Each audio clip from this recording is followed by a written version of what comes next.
नमस्कार, मैं हूं आशीष अग्रवाल और आप देख रहे हैं एएनबी न्यूज का खास कार्यक्रम मुद्दे की शुरुआत करेंगे कर्नाटक में बीजेपी की करारी हार के बाद, जहां देश के बड़े नेता इसे कांग्रेस के साथ पूरे विपक्ष की जीत बता रहे हैं, तो वहीं अगले साल देश में होने वाले आम चुनाव से पहले प्रस्तावित छत्तीसगढ़, मध्य प्रदेश और राजस्थान के चुनावों को लेकर सुगबुगाहट अभी से तेज हो गई है। राजनीतिक जानकारों के अनुसार बीजेपी के कई बड़े नेता जहां पहले कर्नाटक हार की समीक्षा करना चाहते हैं, तो वहीं दूसरी ओर कई नेता इन राज्यों में होने वाले चुनावों की अभी से सशक्त तैयारियां शुरू कराना चाह रहे हैं, क्योंकि कर्नाटक में महज 65 सीटें आने के बाद ये सवाल उठ रहा है कि क्या मोदी मैजिक खत्म होता जा रहा है या फिर बीजेपी की राज्य इकाइयां चुनावों में अच्छा प्रदर्शन नहीं कर पा रही, जबकि दूसरी ओर पूरा विपक्ष और ज़्यादा बीजेपी के खिलाफ आक्रामक होने की तैयारी में है। ऐसे में बड़ा सवाल ये है कि आने वाले चुनावों में कौन किस पर भारी रहेगा।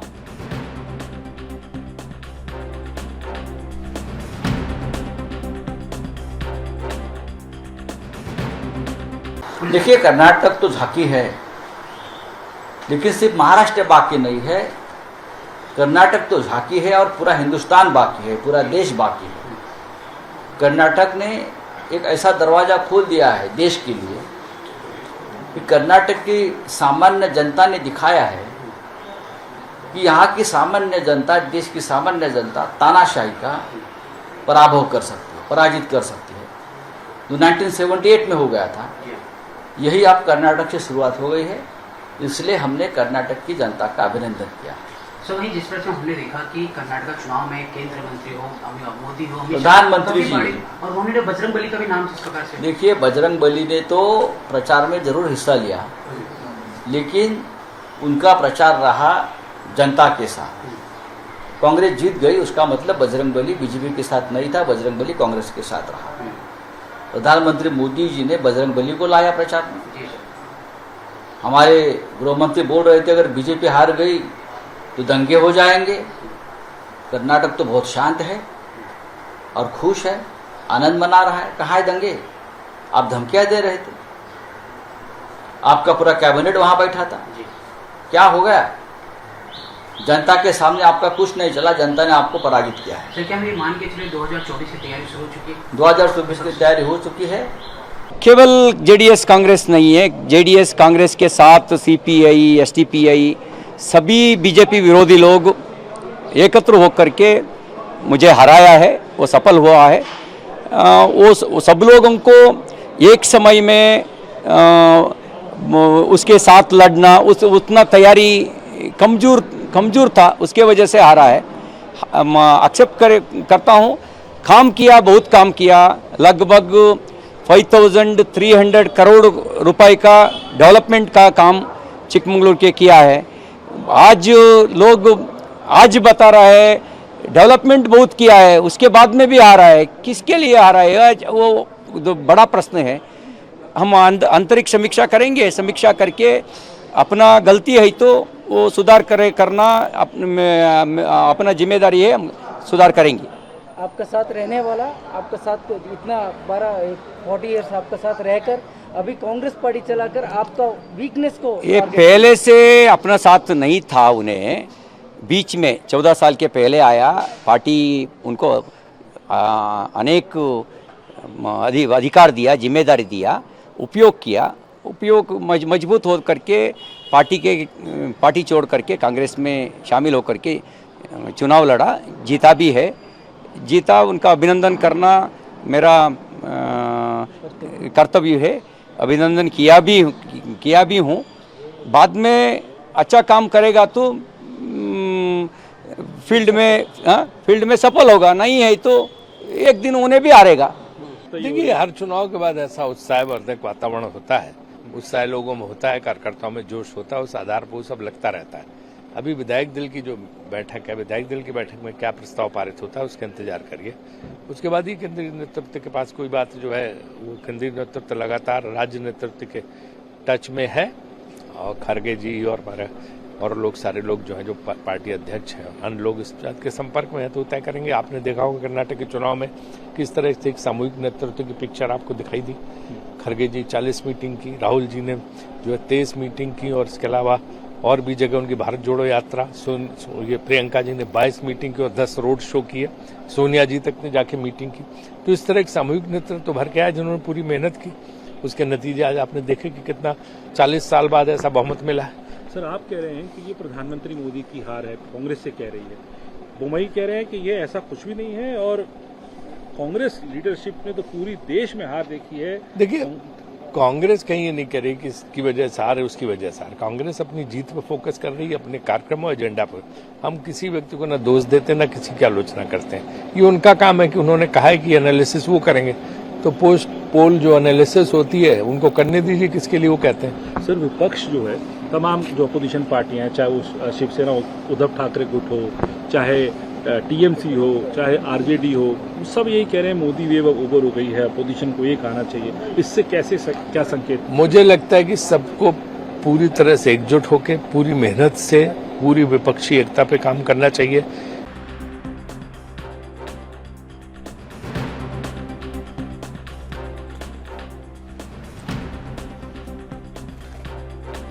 तो कर्नाटक चुनाव के बाद अब पूरा विपक्ष कहीं ना कहीं ना सिर्फ एक और होने की तरफ अग्रसर है, बल्कि साथ ही साथ बीजेपी पर पहले से ज़्यादा आक्रामक होता हुआ भी अपने बयानों में नजर आ रहा है। बड़ा सवाल ये है कि कर्नाटक में महज 65 सीटें आने के बाद दरअसल ये सवाल खड़ा हो रहा है कि क्या देश में अब मोदी लहर खत्म होती जा रही है या बीजेपी की राज्य इकाइयां चुनावों में अच्छा प्रदर्शन नहीं कर पा रही। दूसरी तरफ देश में होने वाले आम चुनावों से पहले छत्तीसगढ़, मध्य प्रदेश और राजस्थान में होने वाले चुनावों को लेकर अभी से सुगबुगाहट तेज हो गई है।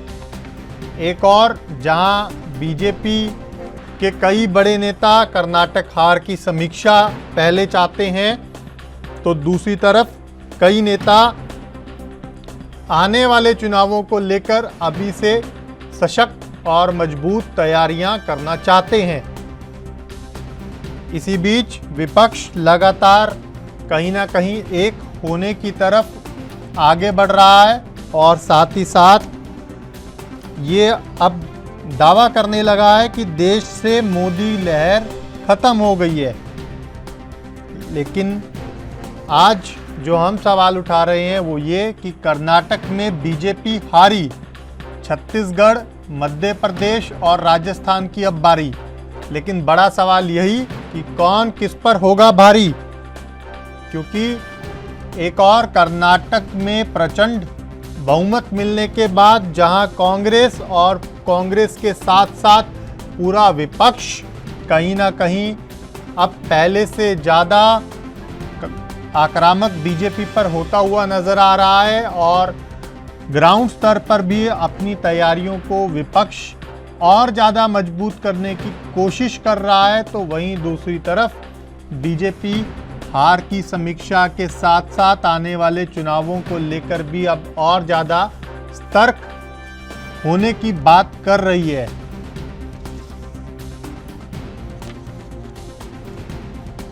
विपक्ष के नेता लगातार दावा कर रहे हैं कि कर्नाटक अभी झांकी है, पूरा देश बाकी है, लेकिन शुरुआत कर्नाटक से हो चुकी है। इसके साथ ही विपक्ष के नेता ये भी कह रहे हैं कि प्रचार में मोदी जी बजरंग बली को लाए, लेकिन बजरंग बली जनता के साथ चले गए। बीजेपी अब आंतरिक समीक्षा करे, सुधार करे, लेकिन देश से मोदी की लहर खत्म हो चुकी है। जिस तरह से कर्नाटक चुनाव में कांग्रेस के राष्ट्रीय अध्यक्ष मल्लिकार्जुन खड़गे ने 40 मीटिंगें की, राहुल गांधी ने 23 मीटिंगें की, प्रियंका गांधी ने 22 मीटिंगें की, 10 रोड शो किए। इसके बाद कहीं ना कहीं ये स्पष्ट हो गया है कि लोग अब कहीं ना कहीं विपक्ष को, कांग्रेस के नेताओं को दोबारा से चाहने लगे।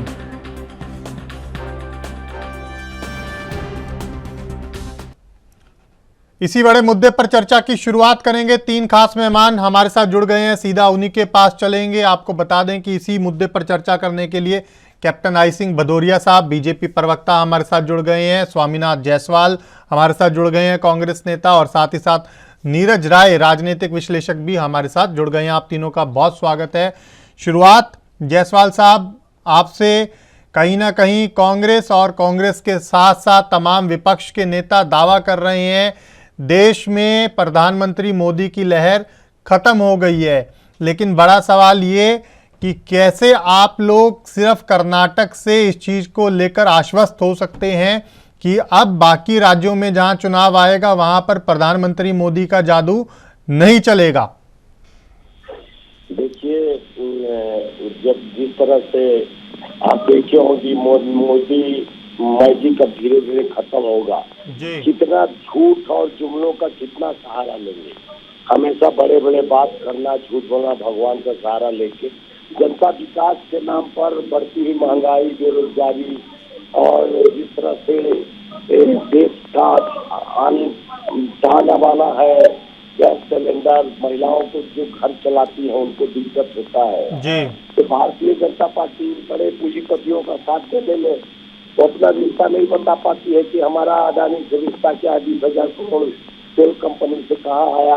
लेकिन निरंतर जिस तरह से मोदी जी वहाँ पर बजरंग बली को प्रदर्शित किए और आज जनता ने नकारा है, ये अब स्पष्ट हो रहा है। बीजेपी के पास 29 में से केवल 6 राज्यों में स्पष्ट बहुमत है और बीजेपी ऐसा कोई मैजिक नहीं है कि पूरे देश में उसका राज चल रहा है। तब उसने भी खरीद फरोख्त से सरकार बनाई थी, कर्नाटक में भी, मध्य प्रदेश में, कई राज्यों में। आप देखते होंगे कि कांग्रेस का मणिपुर, कर्नाटक और गोवा और स्पष्ट मध्य प्रदेश स्पष्ट बहुमत से नहीं आया था। चुनी सरकार को किस तरह से दिलाना, खरीदना, अब जनता विश्वास कर रही है। अब एक नहीं चलेगा, अब विकास के मुद्दों पर बात होगी, विकास का काम जो करेगा उसके साथ जनता रहेगी। जनता बड़ी वादा सुना और हमारे भदौरिया को मैं उस दिन बधाई दे रहा था, सामने भी है।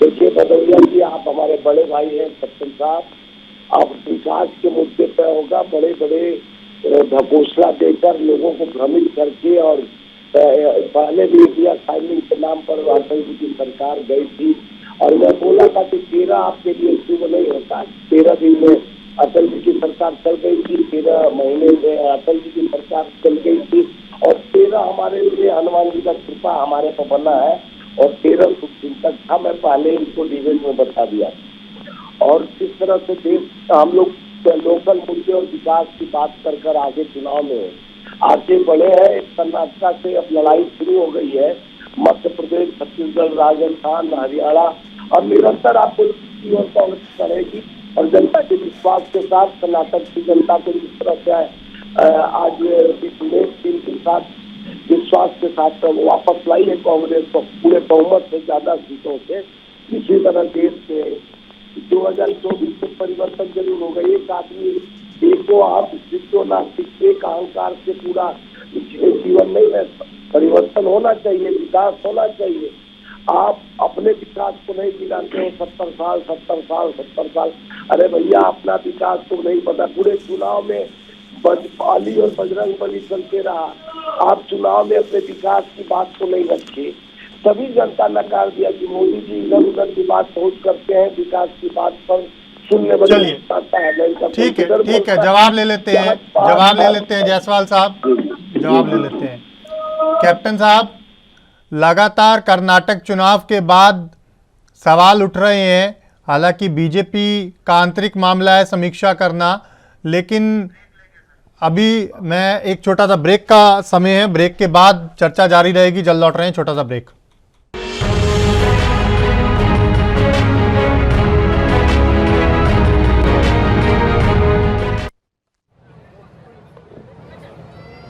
अभी पीछे है देखा। आज के इस कार्यक्रम का नाम दिया है जनसंवाद। संवाद का क्या मतलब होता है? बातचीत। बातचीत में कुछ मैं बोलूंगा, कुछ आप बोलेंगे। अब लेकिन यहाँ 1000 के लगभग संख्या है, सबसे बातचीत करना संभव है क्या? नहीं ना। तो बातचीत का एक तौर तरीका हमने क्या निकाला है कि हर आदमी जिसने बात करनी है वो जरूर कुछ ना कुछ लिख के लाया होगा, क्योंकि बिना लिखे आप अगर कोई बात उठाएंगे भी सही तो कई बार वो आगे बढ़ती नहीं है, पहुंचती नहीं है, वहीं रह जाएगी, उसका फायदा नहीं मिलेगा। लाभ उसी बात का मिलेगा जो लिख के लाए हैं। हमने अधिकारियों को कहा था जो लिख के लाए उनको ले लेना। तो ऐसी पर्चियां जो ली गई हैं आपसे, उनकी संख्या कितनी है?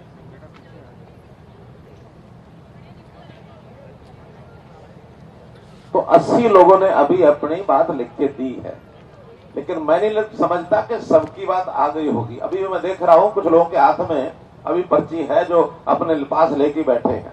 ऐसे कौन कौन है जिनका पर्चा अपने हाथ में है? देखिए काफी बड़ी संख्या में है। तो सबसे पहला काम तो ये कि आपका जो कागज मेरे पास आएगा, इसको एक एक वाक्य, एक एक अक्षर, एक एक शब्द पढ़ा जाएगा और उसमें पूरे तरीके से उसके ऊपर पालना की जाएगी। काम होने वाले तुरंत होने वाले तुरंत करेंगे, जिसमें टाइम लगेगा बताएंगे इसमें टाइम लगेगा। और किसी कारण से मान लो किसी का कोई काम ऐसा है, वो हो सकता है कि बात ही उसने ऐसी रखी हो जो संभव हो नहीं करनी, या कई बार कोर्ट में केस फंसा होता है, या कई बार जमीन की जरूरत होती है, जमीन मिलती नहीं है, आप यानी पंचायत तो उस प्रकार का प्रस्ताव पारित करते नहीं है, तो बता भी देंगे भी ये काम आपका कठिन है। जो होगा वही बताएंगे। एक कहावत है, साफ कहना, आगे क्या? साफ कहना। तो साफ कहना, सुखी रहना तो साफ ही कहेंगे। बहुत लोग ऐसे होते हैं जो लारा लप्पा लगाते हैं, ठीक है ना? लारे वाली बात तो नहीं चाहिए ना, साफ बात चाहिए, ठीक है। तो अभी आप हमारे जो स्टाफ के लोग हैं चले जाएं और इन सब के जो कागज हैं एक बार वो ले आए। इन्हीं में से कुछ लोगों से बात कर लेंगे आप।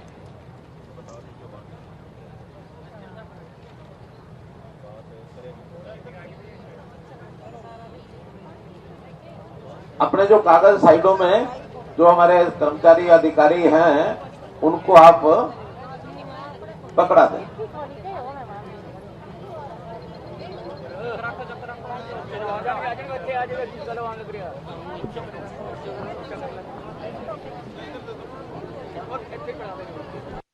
आप नंबर लगा दो, 101 के बाद लगाना सब, 101 से शुरू करो, दे दो सभी।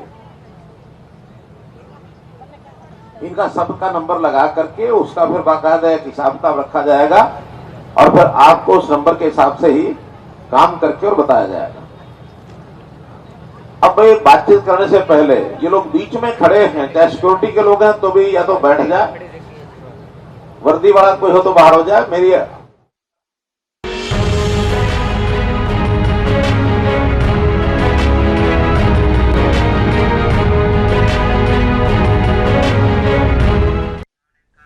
ब्रेक के बाद स्वागत है आपका। सीधा मेहमानों के पास चलेंगे और चर्चा को आगे बढ़ाएंगे। आज बड़ी चर्चा यही कर रहे हैं कि कर्नाटक चुनाव बीजेपी हार गई है और अब कहीं ना कहीं छत्तीसगढ़, राजस्थान और मध्य प्रदेश की बारी है। सवाल यह है कि इनमें कौन किस पर भारी होगा। कैप्टन साहब, सीधा आपके पास आऊंगा। विपक्ष सवाल उठा रहा है, देश से मोदी मैजिक खत्म होता जा रहा है।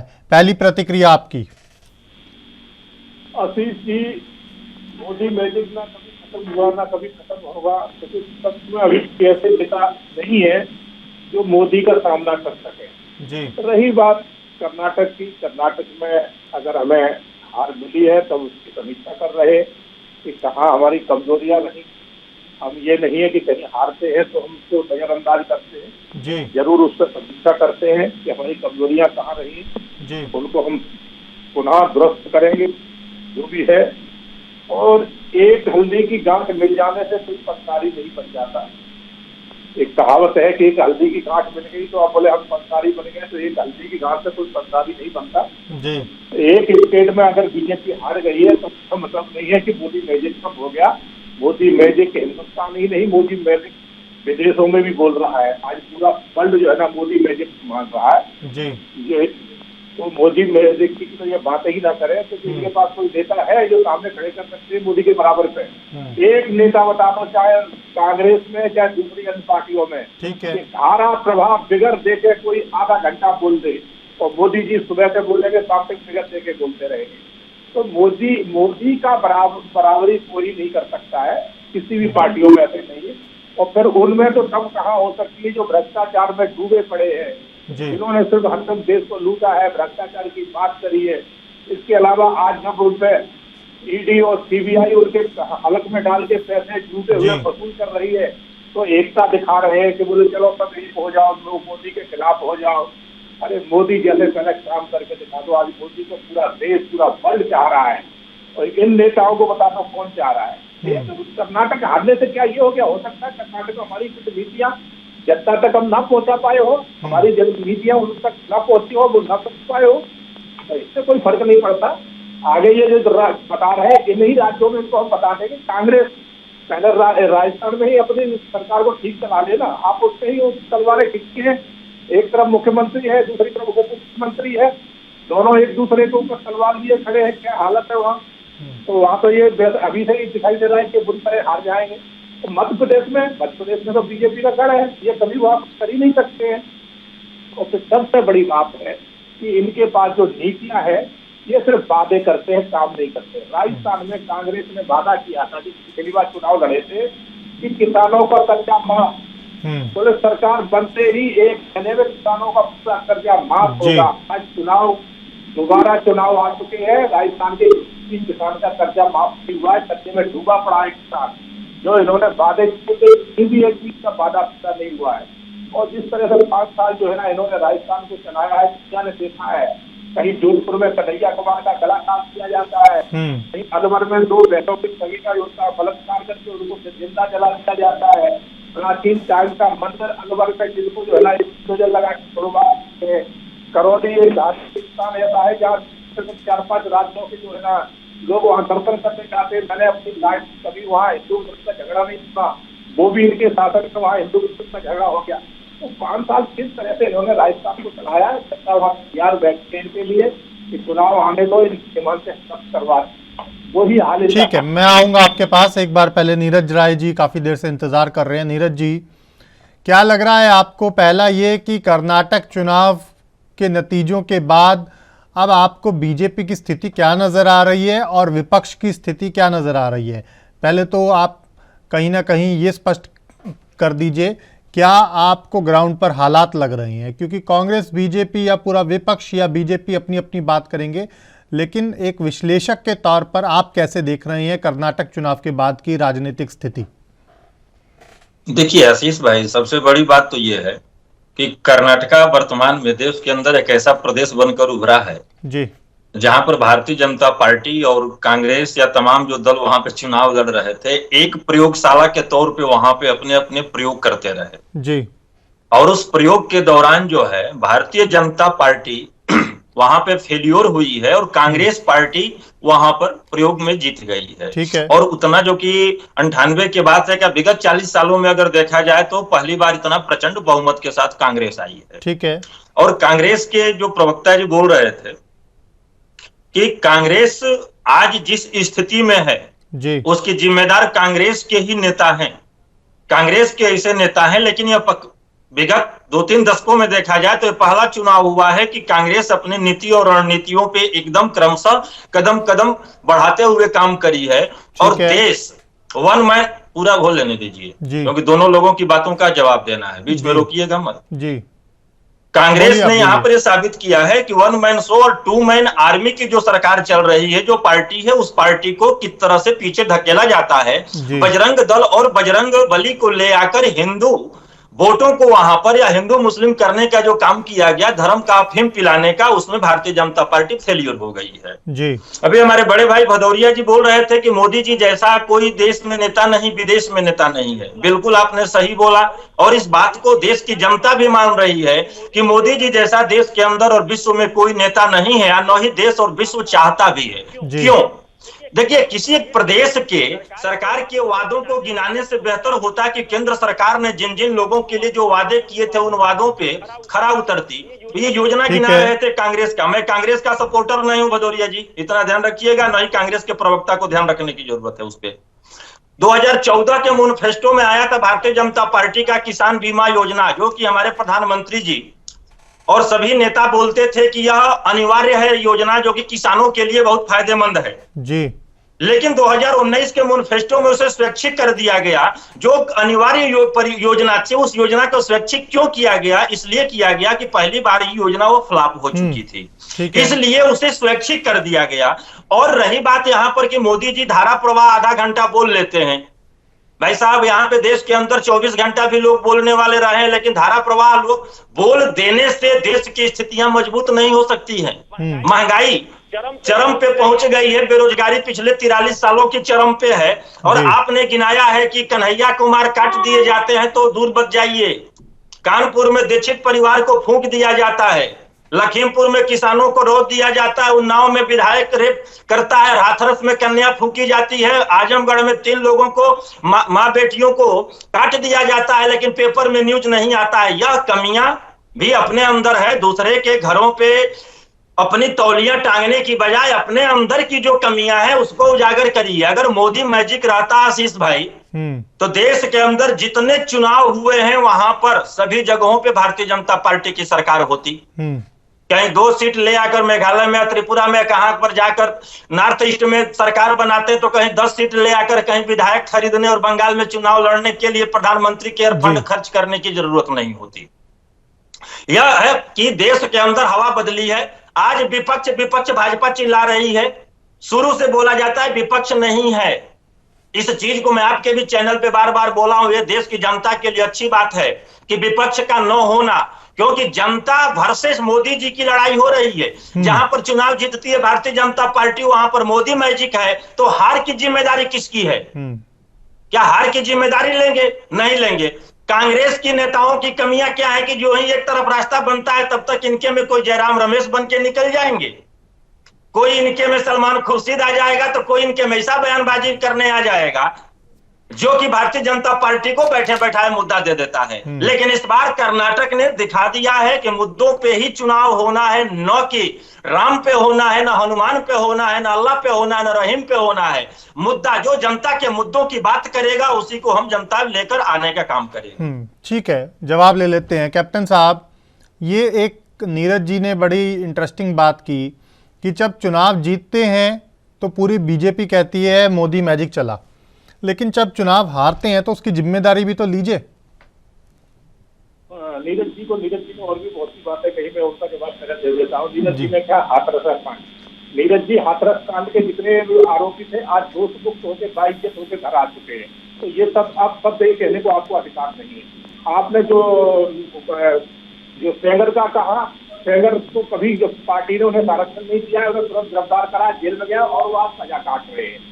तो इसी तरह से भारतीय जनता पार्टी, आऊंगा नीरज जी, पहले जवाब सुन लीजिए कैप्टन साहब का। आरोपी को नहीं किया है। और आपने कहा महंगाई, कांग्रेस के टाइम क्या महंगाई नहीं थी? वहाँ आपको सब कुछ फ्री में मिल रहा था। और आपने राजस्थान में अभी थोड़े दिन पहले एक दलित बेटी को रेप हुआ और फिर उसको जिंदा जलाया गया, आपने उसका नाम नहीं लिया। आपको हाथरस नजर आ गया, मगर राजस्थान में दलित बेटी को जिंदा जलाया गया रेप के बाद, वो आपको याद नहीं आई। तो नीरज जी थोड़ा राजनीतिक विश्लेषण है, बहुत अच्छी बात है, मगर थोड़ा जो राजनीतिक जो विश्लेषण है वो विश्लेषण किया करो, प्रवक्ता मत बना करो। जिस तरह से अभी आप प्रवक्ता बन के बात कर रहे थे। राहुल गांधी क्या है?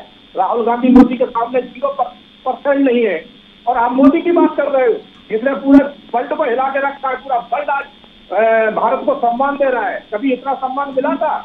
जब आपने नीरज जी बात पूरी होने दीजिए। कांग्रेस के प्रधानमंत्री थे तो पीएम हाउस में कौन आते थे? आतंकवादियों को सम्मान दिया जाता था। हमने उन्हें जेल में बंद किया है। हमसे पहले उत्तर प्रदेश का क्या हाल था? भूमाफिया, टेररिस्ट, गुंडे, बदमाश प्रदेश को चलाते थे। आज हमने कहाँ पहुंचाया? उनको जेल में पहुंचा दिया है। तो आप इनको भी याद कर लिया करो, ठीक है? तो अब इनसे जवाब ले लें। ठीक है नीरज जी, इसके बाद मुझे जायसवाल साहब के पास भी जाना है। जल्दी से बोल दीजिए क्या कहना चाह रही हैं। नहीं, बिल्कुल बोल दे रहा हूं। आज विश्व इतना थर थर कांप रहा है कि अभी एक कार्यक्रम हुआ था यहाँ पर, आपने देखा है कि पाकिस्तान का विदेश मंत्री भी आया था और पुंछ में हमारे 5 जवानों को शहीद कर दिया गया था। पाकिस्तान, सुन लीजिए, अरे घटना हो ही नहीं रही, नहीं घटना है ही नहीं। ठीक है भदौरिया जी, बीच में इंटरप्ट मत कीजिए, सुन लीजिए एक बार बात, सुन लीजिए भदौरिया जी, मैंने नीरज जी को भी रोका था, सुन लीजिए। आर्मी में कह रहा हूँ, आप नहीं रहे हो, आप आर्मी का ए भी नहीं जानते, आप आर्मी का ए भी नहीं जानते, जम्मू कश्मीर का आप भी नहीं जानते हो। आप जम्मू कश्मीर का बात कर सकते हो, वहाँ घटना कितनी होती थी, वहाँ डेली जम्मू कश्मीर में डेली बम ब्लास्ट होते थे, डेली। ये मेरे सामने की बात है। आज तो कई साल 6 महीने में कोई एक घटना हो रही हो, आप उन घटना की गिनती करा रहे हैं। ठीक है भदौरिया जी, अब सुन भी लीजिए ना, सुन लीजिए। सुनिए भाई, आप ये कहोगे कांग्रेस ने, आप ये तो यही बोले करने के लिए, आप कहिए कि कांग्रेस ने फील्डिंग करने के लिए। ठीक है नीरज जी रुक जाइए भदौरिया जी रुक जाइए 1 मिनट। नीरज जी बोलिए। झूठ बोले, ये आर्मी की बात, वहाँ सैनिकों की बात कर रहे हैं ना, सैनिकों का क्या मालूम नहीं है, क्या सैनिक की बात करेंगे। एगो इनको बता दूं आपके जानकारी के लिए भदौरिया जी, कि मैं उस परिवार से हूँ कि मेरा छोटा भाई सैनिक है। और दूसरी चीज बता दूं आपको कि जिस कश्मीर की बात कर रहे हैं, तुम्हारा छोटा भाई सैनिक होगा या पूरा परिवार सैनिक है? सुनिए, तुम्हारा सिर्फ छोटा भाई होगा, हमारा पूरा परिवार सैनिक है। उस समाज में थोड़ा सा रिटायर हुए हैं, वो मेरे कर्जनपुर में रहे, एयरफोर्स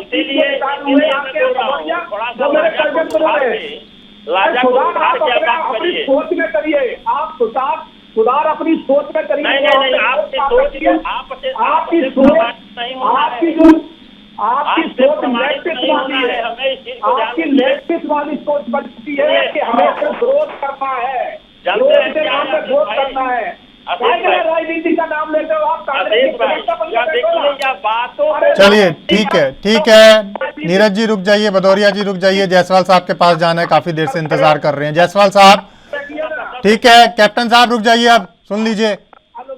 नीरज जी रुक जाइए, आऊंगा मैं, जायसवाल साहब के पास जाना है। जायसवाल साहब, कहीं ना कहीं कर्नाटक चुनाव के बाद भी बीजेपी कह रही है कि राहुल गांधी अभी भी मोदी का सामना नहीं कर सकते।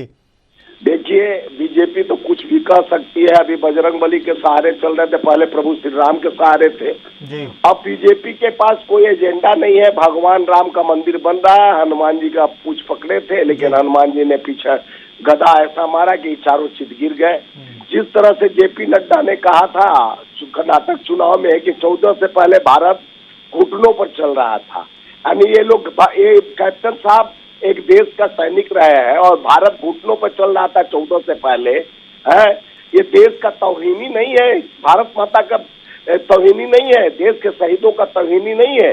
इन लोग को खाली अपना जो सही खाता न बही, जिस तरह से 29 राज्यों में दिल्ली से भाजपा मुक्त, पंजाब से भाजपा मुक्त, हिमाचल से भाजपा मुक्त, बिहार से भाजपा मुक्त, झारखंड से भाजपा मुक्त, राजस्थान, पश्चिम बंगाल, उड़ीसा, आंध्र प्रदेश, तेलंगाना, छत्तीसगढ़, केरला, जम्मू कश्मीर, कर्नाटका, ये 15 राज्यों में भाजपा का कोई सरकार नहीं है, 5-6 राज्यों में सरकार है। और ये मोदी मैजिक की बात करते हैं, और देश में जिस तरह से मान लीजिए खरीद फरोख्त करके सरकार न बनाए तो इनको बहुमत तो मिलती नहीं है। बड़े बात अपने से, देखिए एक शंख होता है बजाने से बजता है, जफरशंख को कितना हो अपने आप बजते रहता है। तो मोदी जी के सामने वही हाल है। मोदी जी तो पूरे देश को 130 करोड़ जनता को घर का चाबी सौंप दिए और गैस नाली में से गैस निकालते हैं। मोदी जी तो मैजिक है कि जो जो काम कोई नहीं करता वही करते हैं। मोदी जी 40 साल भीख मांगे थे, तो ये मोदी जी का मैजिक है। ये भीख मांगते हुए 1985 में अमेरिका में व्हाइट हाउस के सामने फोटो खिंचवाते हैं।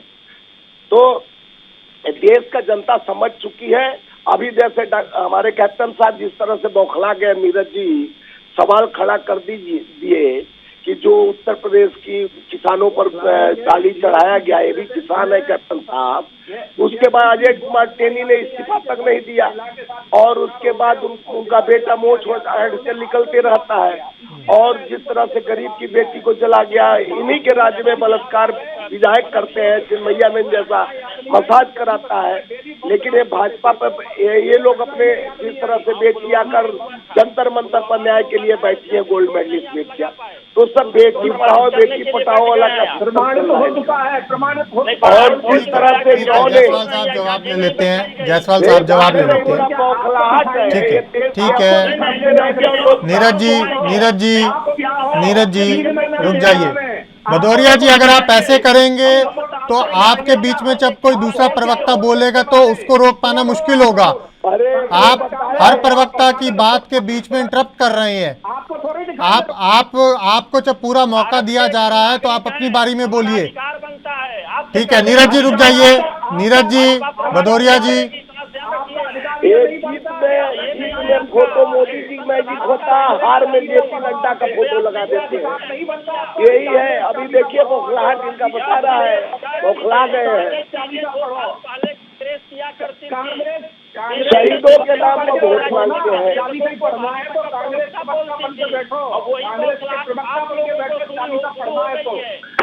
सच्चाई का आईना दिखाए तो कांग्रेस का प्रवक्ता बन गया।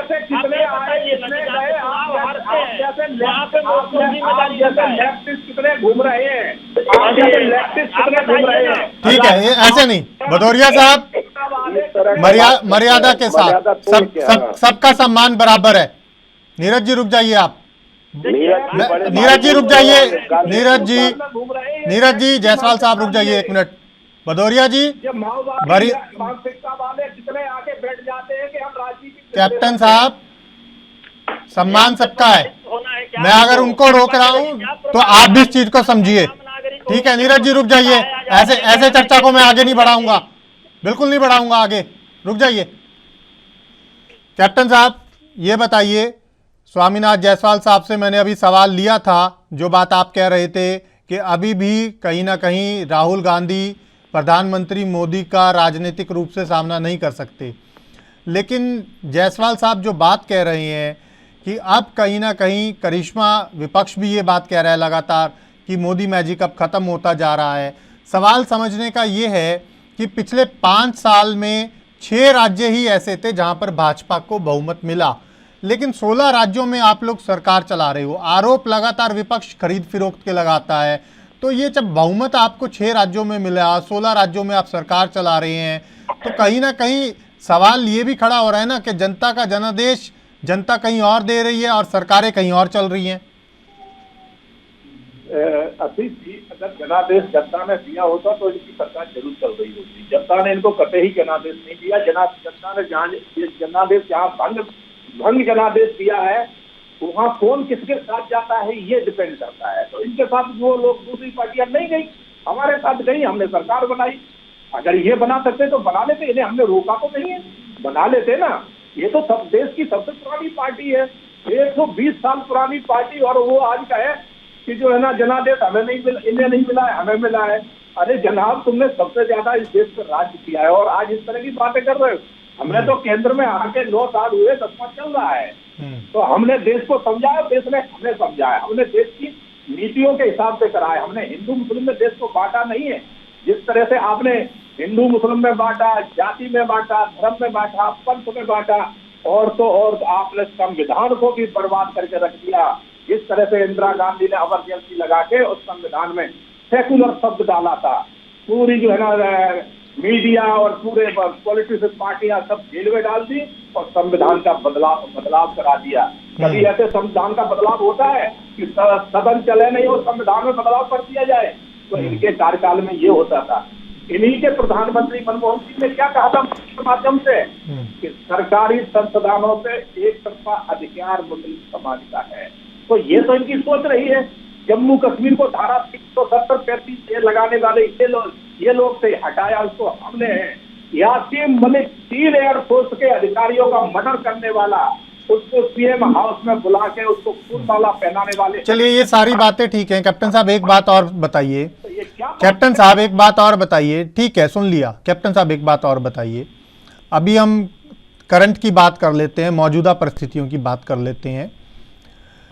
बीजेपी 65 सीटें ही जीत पाई कर्नाटक में, लगातार बीजेपी की स्टेट बॉडी जो राज्य इकाई है वो भी काम कर रही थी, कर्नाटक चुनाव पूरा संभाल रही थी और साथ ही साथ पूरा केंद्रीय कैबिनेट भी आपका लगभग कर्नाटक में था। अलग अलग जो केंद्र के मंत्री थे वो लगातार प्रचार में लगे हुए थे, मगर प्रधानमंत्री नरेंद्र मोदी ने सबसे ज़्यादा चुनाव प्रचार किया। अंतिम के दिनों में हमने देखा लगातार उन्होंने बड़ी जनसभाएं की, 4-4, 5-5 घंटे रोड शो किए, लेकिन उसके बावजूद सिर्फ 65 सीटें आई। बड़ा सवाल ये है कि ये 65 सीटें किसके खाते की हैं? प्रधानमंत्री मोदी के खाते की हैं या स्टेट बॉडी के, राज्य इकाई के खाते की हैं? किसके खाते में गिनी जाएंगी ये 65 सीटें? या तो आपकी स्टेट बॉडी वहाँ पर सही काम नहीं कर पाई, या प्रधानमंत्री मोदी के ऊपर कहीं ना कहीं जो बात अब पूरा विपक्ष उठा रहा है कि मैजिक खत्म हो गया है, क्या ऐसी तस्वीर है? ये भी एक बड़ा सवाल है। इसको हम भले ही डाइवर्ट आप विपक्ष की तरफ कर दीजिए, विश्लेषक की तरफ कर दीजिए, वो एक अलग विषय है, लेकिन समीक्षा तो आप लोगों को भी करनी चाहिए ना, क्योंकि चुनाव में तो आगे आप लोगों को भी जाना है, चाहे राजस्थान हो, मध्य प्रदेश हो, छत्तीसगढ़ हो। गढ़ तो बड़े बड़ों के गिरे हैं। अभी आप कह रहे थे मध्य प्रदेश गढ़ है बीजेपी का, तो बीजेपी के गढ़ कई थे, कांग्रेस के गढ़ कई थे, कई गढ़ आपके थे। वहां पर भी जो सत्ताधारी पार्टियां होती हैं वो भी चुनाव हार जाती हैं। आपने उत्तर प्रदेश के भी चुनाव देखे होंगे, चाहे वो विधानसभा चुनाव रहा हो, चाहे अभी निगम के चुनाव रहे। प्रियंका जी बड़े जोर शोर में गई थी उत्तर प्रदेश में, बोले लड़की है हम लड़ सकते हैं, बहुत जबरदस्त नारा दिया था। बहुत कांग्रेस ने कैंपेन करी थी, पूरा कांग्रेस जो है ना प्रियंका के साथ लग गई थी। और लास्ट में प्रियंका को वहां मिला क्या? कुछ मिला? कुछ भी नहीं मिला। अभी नगर निगम में इनका खाता भी नहीं खुला है कांग्रेस का, जबकि उत्तर प्रदेश भारत का सबसे बड़ा राज्य है जनसंख्या के हिसाब से और सीटों के हिसाब से। जहां से सबसे ज्यादा लोकसभा की सीटें आती है, सरकार का रास्ता वहीं से निकलता है, तो वहां इन लोगों के खाते भी नहीं खुले हैं। अभी निगम चुनाव तो 2 दिन पहले ही हुआ है ना, ये कर्नाटक के साथ ही हुआ है। कांग्रेस वहां खाते ही खोल देती किसी वो नगर पालिका में, नगर पंचायत में कहीं नहीं होता है।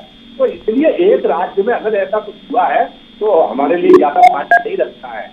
आगे बहुत चुनाव होना है, वहां इनको हम कहीं भी खड़े नहीं हो रहे, क्योंकि इनकी नीति अच्छी नहीं है। आज कांग्रेस के पास क्या है बताइए आप? कोई नेता अच्छा है? नेता इन पे नहीं है, नीति इन पे नहीं है। और झूठ बोल के जो अगर वहां कर्नाटक में सरकार बना भी ली है, इन्होंने जितने वादे किए हैं, अभी देखो 2 महीने वादे की खुल के सामने आ जाएगी, जो इन्होंने वहां वादे किए। राजस्थान में 5 साल पूरे होने के बाद अपने वादे पूरे नहीं कर पाए। चलिए ठीक है, करने की बात करी नहीं कर पाए, और आज जो है ना कर्नाटक में वादे करके सरकार बनाई तो पूरे कर देंगे। अभी थोड़े दिन बाद पता चल जाएगा। तो इनके पास नीति नहीं है। अब इन्होंने एक तरीका अपनाया है, किसी तरह से झूठ बोलो, झूठ बोल के सरकार बना लो, ताकि बाद बाहर में जाए जनता। वो तरीका ये अपना रहे तो इनकी कलाई ढाल तुरंत खुल जाती, ज्यादा समय नहीं। चलिए ठीक है, ठीक है। जायसवाल साहब, नेता नहीं है, नीति नहीं है, जवाब दे दीजिए। सुनिए, नेता भी और नीति भी है, और इनका नेता और नीति का तो परिचय देख लीजिए। हारने के बाद जेपी नड्डा का फोटो लग जाता है, आज जीतते तो मोदी मैजिक हो जाता, मोदी का रथ निकलता, और हारने के बाद मोदी जी और अमित शाह गायब कैसे हो गए फोटो से? तो इससे साफ औकसाहट दिख रहा है।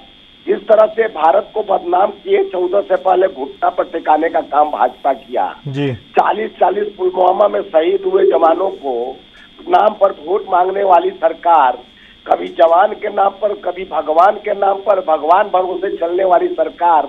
देश की जनता, अब 29 राज्यों में 15 राज्य में इनकी सरकार नहीं, 6 राज्य में पूरे बहुमत से सरकार है, वो भी छोटे छोटे राज्य में, बाकी मिला जुला के सरकार है।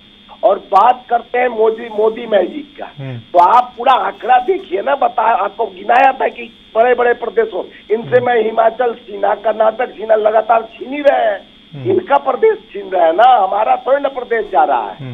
इनके प्रदेश, मध्य प्रदेश में भी हम जीते हुए थे, विधायक को खरीदते नहीं कोरोना काल में तो सत्ता में नहीं आते। कर्नाटका में भी हमारा जेडीएस का सरकार चल रहा था, उसको भी तोड़ पड़ोड़ कर इनका जीती हुई नहीं। इनको अपने पर भरोसा नहीं है, ठीक है। ये मोदी मैजिक पर भरोसा नहीं है, तो भ्रष्ट सरकार है। खरीदो, प्रवेश करो, डराओ, धमकाओ, किसी तरह सत्ता के भूखे लोग हैं, देश के लिए नहीं। बड़े पूंजीपतियों का दलाली करो, अडानी जैसे कंपनी पर बात करो तो चर्चा नहीं करते हैं, भाग जाते हैं, पार्लियामेंट छोड़ के पार्लियामेंट बंद करा देते हैं। क्या बड़ा संबंध हो गया अडानी से? 20,000 करोड़ सेल कंपनी में कहां से आए? यही प्रश्न तो राहुल जी थे। तो आज तक जवाब नहीं दिए। भ्रष्टाचारियों का पूरे देश को बेच के, पूरा देश का सेल भेल रेल ट्रेन एक ही आदमी के कब्जे में, कोयला से लेके बिजली पावर तक एक ही आदमी के कब्जे में होते जा रहा है। देश को गुलामी की ओर ले जा रहे हैं, बनाए तो कुछ नहीं, बेच रहे हैं बहुत सारा। तो यही सवाल देश का जनता जान गई है। कर्नाटक का जनता धर्म, जाति और हिंदू, मुसलमान, पाकिस्तान ये सबसे अलग होकर विश्वास के साथ कांग्रेस के साथ आई है और इस तरह निरंतर जीत का सिलसिला जारी रहेगा। अब देश परिवर्तन की ओर और सच्चाई की ओर जा रही है। कान में वो लगा के कोरेटेंटर से अब चुनाव नहीं लड़ा जाएगा। जनता विश्वास के साथ आगे बढ़ेगी और विकास के बाद तो हम लोकल मुद्दों के साथ चुनाव लड़े थे, चाहे कर्नाटक। ठीक है, आऊंगा मैं आपके पास। नीरज जी, दो सवाल हैं। पहला ये कि कहीं ना कहीं जिस तरह से एक रिपोर्ट भी आ जाई कि 5 साल में 6 ही ऐसे राज्य हैं जहां बीजेपी को बहुमत मिला, लेकिन बीजेपी ने जोड़ तोड़ करके 16 जगह सरकारें बना ली। अभी 16 जगह सरकारें चल रही हैं, 2 जगह सरकारें चली गई, हिमाचल और कर्नाटक हार गए। सवाल ये है कि जनता कैसे लेगी अगले चुनावों में इन राज्यों में? जो विधायक दल बदल कर गए उनको भी कहीं ना कहीं क्या जनता दोबारा वोट देगी?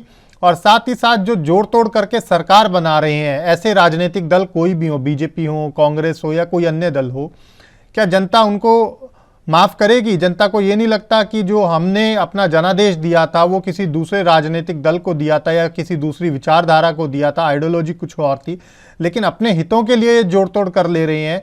तो क्या जब अगले चुनाव में, क्योंकि अब इसके बाद छत्तीसगढ़, मध्य प्रदेश, राजस्थान की बारी है और मध्य प्रदेश उनमें से एक ऐसा प्रदेश है जहां पर इस तरह का दल बदल की वजह से सरकार गिरी भी, गई भी और नई सरकार बनी भी, क्या आपको लग रहा है जनता ऐसी जगह किस तरह से लेगी चुनावों को? नहीं, ऐसी सबसे बड़ी चीज ये है ना कि हमारे यहाँ जो है ऐसी खूबसूरती है कि कोई भी दल किसी के भी साथ जोड़ तोड़ करके सरकार बनाता रहा है, या कोई नई भाजपा नहीं कर रही है, पहले से ही चलता रहा और आगे भी चलता ही रहेगा। जब तक कि हमारे यहाँ दलों की बहुतायत मात्रा रहेगी तो ऐसे ही चलता रहेगा। लेकिन जो आपने कहा कि 6 जगह पे ही पूर्ण बहुमत में है, अभी मैं बोलूंगा तो भदौरिया जी हमको लगेंगे कांग्रेस का प्रवक्ता चेपने, लेकिन फर्क नहीं है क्योंकि झूठ बहुत है, ये चिल्ला रहे हैं। मैंने एक चीज इनसे पूछा था पुलवामा पे, तो इन्होंने कहा कि आपको रिपोर्ट बताएंगे। बिल्कुल नहीं बताएंगे, लेकिन हमसे आप जवानों की शहादत के नाम पे वोट मांगेंगे और आम जनता को रिपोर्ट नहीं बताएंगे, यह कौन सा लॉजिक है भाई? लेकिन 6 जगहों पे इनकी सरकार है। आपने भी एक सवाल पूछा, मैंने ही पूछा था कि जीतने के बाद मोदी जी का मैजिक है। भाई देश के हमारे प्रधानमंत्री हैं, भाजपा के नेता भी हैं, लेकिन हारने के बाद किसकी जिम्मेदारी बनती है, इस चीज को ये घुमा कर लेते चले गए हैं। इन्होंने चीज कहा 9 साल से ये सत्ता में है। बेशक कांग्रेस सबसे लंबा दिनों तक सत्ता में रही, उसका जो हस्र हुआ 2014 में कि 44 सीट आई थी, कांग्रेस विपक्ष में बैठने लायक भी नहीं थी, और 2019 में भी 51 सीट आ गई कि कांग्रेस विपक्ष में बैठने लायक नहीं थे। इससे तो ज्यादा बुरा पोजीशन में कांग्रेस नहीं जाएगी। आप 9 सालों से कांग्रेस और नेहरू फोबिया से बाहर नहीं निकल पाए, और जनता जब सवाल पूछती थी तो गाली गिनाते रहे हैं कि हमको जनता विपक्ष गाली दे रहा है। जनता की समस्याओं को समाधान की बजाय अपनी ही समस्या का समाधान कराने के लिए आप हमेशा परस्पर अग्रसर रहे हैं। इसको भी मैं नहीं मान रहा हूं। चलिए ठीक है, आपका काम है, लेकिन 6 जगहों पे आप हैं, 4 जगह पे कांग्रेस है। इतना कांग्रेस को बोलने के बावजूद भी कांग्रेस 4 जगहों पे स्थापित है, यह आपका फेल्योर है। ये जब सत्ता में आए थे तो कांग्रेस मुक्त भारत करते करते 2014 में आए थे, लेकिन कांग्रेस से युक्त भाजपा हो गए। या भ्रष्टाचार मुक्त देश करते करते भ्रष्टाचारियों से युक्त भाजपा हो गए। जिस आप मध्य प्रदेश की बात कर रहे हैं, व्यापम घोटाले के प्रमुख आरोपियों में है शिवराज सिंह चौहान। आप आसाम में देखिए, हेमंत बिस्वा शर्मा मुख्य आरोपियों में है। इन्हीं को गाली दे देकर 2013 में भाजपा सरकार में आई थी, वहां पे आज मुख्यमंत्री बनाई है। नारायण राणे को देखिए आप, यह चीजें, शुभेंदु अधिकारी को देखिए, नेता प्रतिपक्ष बना हुआ है वहां पर आपके बंगाल में। भाई साहब, मैं ये नहीं कह रहा हूं, आप यह चीजें भदौरिया जी देखिए कि आप कितना सही हैं। कांग्रेस को गाली दीजिए, मैं भी गाली दे रहा हूं, लेकिन गाली देकर हस्र क्या हुआ? जिसको प्रयोगशाला बनाए थे आशीष जी, ये प्रयोगशाला इसलिए मैं कहना पड़ रहा है कि 2024 में राम मंदिर पूरे देश के लिए समर्पित होने जा रहा है। ये लोगों का प्लान था कि राम के नाम पे हम वोट मांगेंगे, काम के नाम पे वोट नहीं मांगेंगे, पूरे देश को भगवामय करेंगे। या पिछले कई महीना से मैं बोल रहा हूं, जब से घोषणा हुई है मोदी जी की, वहीं पर इन लोगों ने इंप्लीमेंट कर दिया है कर्नाटक में कि अगर एक बार मामला लग गया, अगर तो मामला समझिए कि चल गया, नहीं तो मजाक ही मान लेंगे, और इसको धरातल पे आप आ गए। यहां पर भदौरिया जी, मैं आपकी शिकायत नहीं कर रहा हूं, न मैं भाजपा विरोधी हूं, न कांग्रेस का पक्षधर हूं, स्वतंत्र भारत का एक आम इंसान हूं, और उस इंसान को अपनी बात रखने के लिए प्रामाणिक होने की आवश्यकता नहीं है। जो सच है वो मैं बोलूंगा। वो झल्लाहट आपकी आए या आपके जितने प्रवक्ता बैठते हैं, सबकी झल्लाहट आती है। हुआ क्या है आशीष भाई, कि अभी कुछ दिन पहले जो ही कोई भी टीवी के न्यूज एंकर हो या कोई भी राजनीतिक विश्लेषक कांग्रेस की बुराई करते थे, तो कांग्रेसी सभी एक मुश्त होकर बोलते थे कि ये तो भाजपा का प्रवक्ता है। आज वही उल्टा कनेक्शन हो गया है, भाजपा के लोग वही बोलना शुरू करते हैं। सरकार में है, केंद्र की सरकार आपकी है, तो जिम्मेदारी आपकी ज्यादा बनती है, और सवाल आपसे ही बनती है। और आपने कहा भदौरिया जी की मोदी जी जैसा कोई नेता नहीं है, तो ये तो सौभाग्य है देश का कि देश के अंदर एक ऐसा नेता है जो इसके बराबर कोई नेता नहीं है। तो सवाल सुनने और शालीनता से जवाब देने का भी मादा रखिए, अपने नेता को बदनाम मत करिए। अगर बढ़िया नेता आपका है तो नहीं है, तो नेतृत्व को ही दोषी ठहराया जाता है। यह मैं नहीं बोल रहा हूं, आप हमसे सीनियर हैं, बुजुर्ग हैं, हमसे बड़े हैं। चलिए ठीक है, नीरज जी रुक जाइए, जवाब ले लेता हूं। भदौरिया जी जवाब दे दीजिए कि कहीं ना कहीं नेतृत्व ही जिम्मेदार होता है, नेतृत्व की ही जिम्मेदारी हमेशा होती है, हार की भी जीत की भी। बिल्कुल आशीष जी, मैं आपको बताना चाहूंगा, नेतृत्व भी हमारा अच्छा है, नेता भी हमारे यहाँ अच्छे हैं। हमारे 9 साल की सरकार में आपने देखा होगा कि कहीं पूरी कार्यकाल में कोई ऐसा सरकार के ऊपर आरोप नहीं लगा है कि जिससे हमें शर्मिंदा होना पड़ा हो। और जो कांग्रेस की सरकार की 10 साल की रोज नया एक घोटाला आता था, जो दुनिया ने देखा है, वो छुपा नहीं है। कहीं 2G घोटाला, कहीं 3G घोटाला, कहीं 4G घोटाला, एक घोटाला हो 1000 घोटाले, कहीं कोल घोटाला, सारे घोटाले इनके कार्यकाल में हुए थे। हमारे सरकार के कार्यकाल में होना जा रहा है, एक आप नाम तो बताए। जिस तरह से हमने आपके नेताओं को भ्रष्टाचार में आरोपित किया है, वो कोर्ट तक ले गए, आपकी सुप्रीमो सोनिया गांधी और राहुल को भी ले गए। आप हमारे एक नेता को लेके तो जाते हैं, अगर उस पर आरोप है तो क्यों नहीं ले गए आप अभी तक?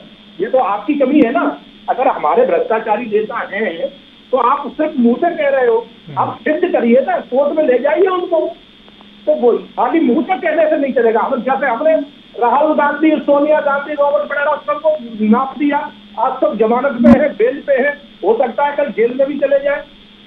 आप अगर हमारे पे भ्रष्टाचारी नजर आ रहे हैं तो आप करिए ना। आपको मना किसने किया है?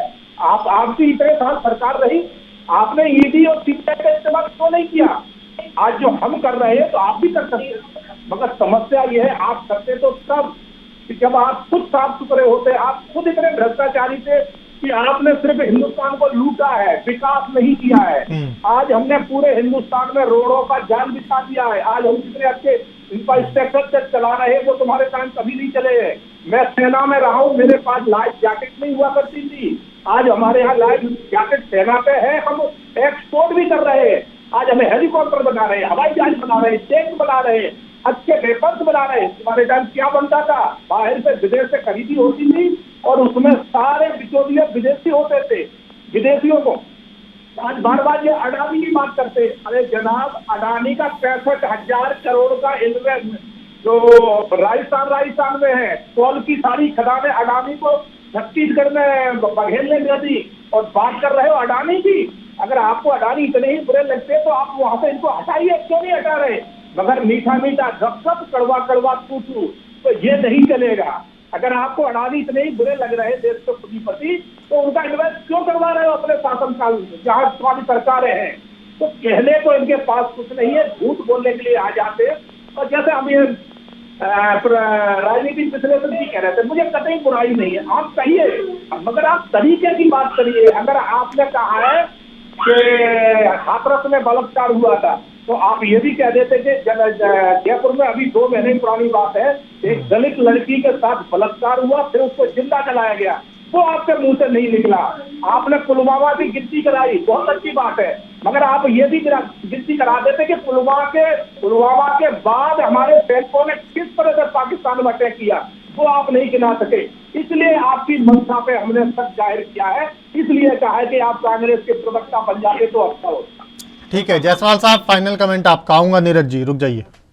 देखिए, जिस तरह से हमारे कैप्टन साहब ने पूरा रामचरितमानस सुना दिया भाजपा का, भारतीय जनता पार्टी ठूसे के पिशाच पे बनी हुई है। जिस तरह से झूठ, भ्रम, जुमला, 2 करोड़ नौकरी, 15 लाख खाते, ये बहुत झूठ बोले। इतना झूठ बोल के भगवान भी शर्मिंदा हो गए। कि मैं सोचा था एक सच्चा आदमी, एक गरीब आदमी जो चाय बेचने वाले को प्रधानमंत्री बनाए थे, वो तो इतना बड़ा निकला कि पूरे देश बेच डाला और कहता मैं कुछ किया नहीं। वो नाली में से गैस भी निकाल देता है और लोगों को चाबी थमा देता है कि 130 करोड़ लोगों को घर का चाबी दे दिया, पूरे भारतीयों को घर दे दिए। और पहले कुछ नहीं होता था, आजादी के बाद जो सरकार थी वो कोई काम नहीं किया। एक कैप्टन साहब जो फौज बना था उसमें नौकरी किए थे, तो नेहरू जी, इंदिरा जी ही तो फौज को तैयार किए थे। आजादी के बाद इस सेना का गठन हुआ था और देश से 138 साल पुरानी पार्टी कांग्रेस है, जिन्होंने अंग्रेजों से लड़ाई 200 साल तक शहादत हमारे लोगों ने दिया। राजीव जी की हत्या हुई, इंदिरा जी की हत्या हुई और इन्होंने 14 के बाद भारत को घुटने पर टेका दिया। बोले 14 से पहले घुटनों पर भारत टेका हुआ था और 14 के बाद आजाद हुआ है। ये कौन सी आजादी की बात कर रहे हैं? जो कान में वो लगा लेते हैं और पेगासस से सबका जो एक करवाते हैं और इजराइल से सौदा कराते हैं ले जाके, रक्षा सौदा अडानी का, ऑस्ट्रेलिया से कोयला सौदा, श्रीलंका से पावर प्लांट और वहां पर यानी बांग्लादेश से पावर प्लांट। एक आदमी को अपने प्लेन में बैठा के 1,67,00,000 करोड़ जो अपना चेहरा चमकाने के लिए देश का पैसा, टैक्स के पैसे में अडानी के रथ में पहले प्लेन में घूमते थे मोदी जी, सरकार के बाद अब अडानी को घुमाने लगे। तो एक ही आदमी देश का बिजनेसमैन है, बहुत चलिए ठीक है, ठीक है, 20,000 करोड़। ठीक है, ठीक है, वक्त का अभाव है मेरे पास। नीरज जी 30 सेकंड में फाइनल कमेंट जल्दी से। देखिए, कांग्रेस और भाजपा एक दूसरे के ऊपर आरोप लगाते रहे, यह इनकी अपना नैतिक जिम्मेदारी और कर्तव्य है। लेकिन मैं इस पर भदौरिया जी से बात करूंगा, जो अभी बोल रहे थे कि मैं कांग्रेस के लिए बोल रहा था पुलवामा का और ये हमने ये नहीं बोला कि वहां पे हमला हुआ। भदौरिया जी, आप प्रमाण पत्र देने में व्यस्त हो गए थे, हमको पूरी बात आप सुने ही नहीं, क्योंकि कांग्रेस फोबिया जो आपको हो गई थी इसलिए आप चढ़ बैठे थे। 2G स्पेक्ट्रम का आपने जिक्र किया था, शायद आपको भी ऐसा ज्ञान। ठीक है, वक्त खत्म हो गया है। सभी मेहमानों का बहुत बहुत धन्यवाद। अभी के लिए मेरे साथ इतना ही। आप देखते रहिए ANB न्यूज। नमस्कार।